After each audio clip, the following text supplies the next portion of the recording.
So this video is going to be a little bit different. Today we're putting the resonator delete back on. I have not put it on with the S pipe on. I can actually finally show you guys. This thing is not on there well.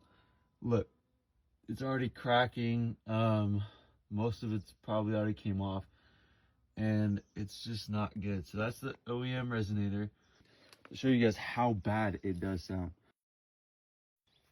All right, resonator delete is in, so we are going to start it. Just so you guys know, I don't think it's gonna sound good, like at all.